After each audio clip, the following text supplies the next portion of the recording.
Yeah. But today in Liberia, our country has been reduced. The security sector has been reduced to calling or inviting people at the police station simply because you are writing a Facebook comment.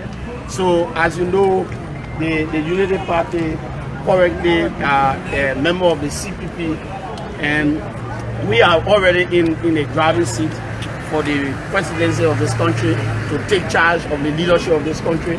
So it is part of the maneuvering of the government to ensure that the CPP strong men in the CPP are being brought to some unfair processes. So we are here and we are waiting to receive the Secretary General of the Unity Party.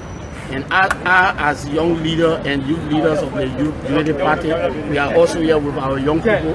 When the Secretary General arrives, we are going to escort our Secretary General in there to listen to whatever the questioning is going to be.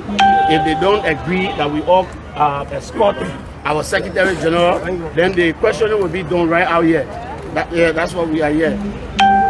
Okay. So, after that, Mr. Chairman, how do you expect to, what is the outcome you expect to come out of this case? That Mo Ali will go back home.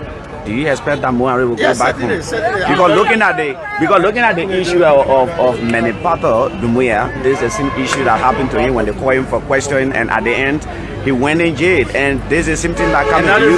That's the reason why we are here to escort Mo Ali. Because the first president had been said, Menipata came here and he was locked behind bar. And this is a similar thing that they are trying to design to ensure that the Secretary General also go beyond bar. We already have the intelligence that when Mo arrive here, they are going to delay him up to late in the afternoon or evening hour. Then Serena Seafood is going to bring a raid to ensure that he goes to jail. So all of those schemes and all of those chicaneries, we're not going to allow them to happen today. And that's why we are here. We are fully prepared to ensure that the Secretary General will not go to jail as they did in the case with Menipata Dumuya. But you, as a citizen for Liberia, how do you terms the post of Mr. Ali? It's harmless. The post is very harmless. It was just speaking to the issues and the attitude of the National Election Commission. So there's nothing wrong with it. Why is the harmless posture of that post that Mr. Mo Ali actually made on his Facebook page? It's very harmless. You know, when something is harmless, it doesn't cause harm. That's what I mean. But Mr. Mo Ali on March 9, he wrote this on a page, even as far as the Supreme Court of Liberia, where he said, imagine the Supreme Court is presided over by a man who is proving human rights violator, the Chief Justice, presided over the torturing of political prisoners, including Gabriel Bacchus, Matthew, and the rest of the other people. Would a kind of statement come out from Mo Ali on that? Don't you think it's inciting? No, it's not inciting. I think you heard the Chief Justice himself responding to the comment that never in the history of this country there are no political prisoners. So it just further confirmed the fact that he then presided over a process to torture innocent Liberians.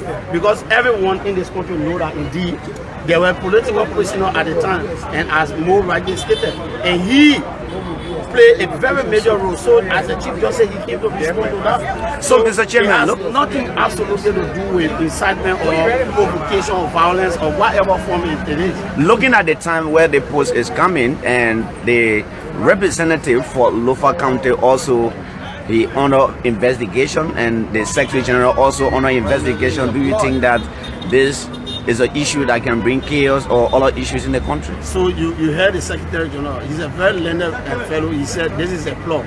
The National Election Commission, the justice system, and then the executive branch of government. What about your lawmaker? So this is what I'm going to. The lawmaker is a lawmaker of the Republic of Liberia. And can you imagine how do you call him? NSA boss will sit at his comfort zone and say the lawmaker should go to him. Can you imagine that? Can you imagine? You think we're stupid in this country?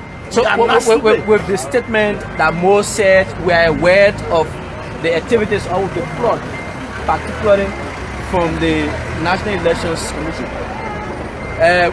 With that, and looking at the recent happenings at the National Elections Commission and that of and that of the Justice in Chambers, Joseph Nangbe resident. Many may say that Mo were the one who incited these people to appear on these acts of petrol bombs. Can you respond to that? Let me just say this. We are here for a particular purpose, but before we go, and we don't want to distract ourselves. But let me just say to you now, and clearly from the Justice in Chambers Nangbe, Justice Nangbe is just trying to prove what we call a commitment or sincerity and loyalty to President Weah.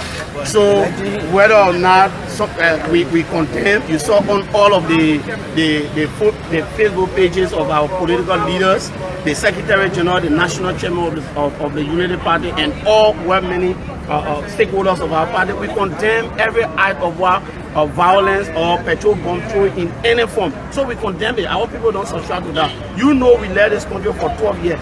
There was stability. We ensured that there was peace in this country. So the peace we enjoy today, it is the making of the Unity Party. So we have no reason, or we have no plan whatsoever to ensure that our effort that we applied for over 12 years while we were serving, and now we are almost gone to 15 to 16, 17 years. You think we want to destroy our peace? So we are not prepared for that. So we don't want to speak to that, and we condemn the act of petrol bombing at the National Election Commission and at the Justice House. So we just want to keep the focus and then try to concentrate and talk to our men as we prepare for the process for which we are here. So thank you.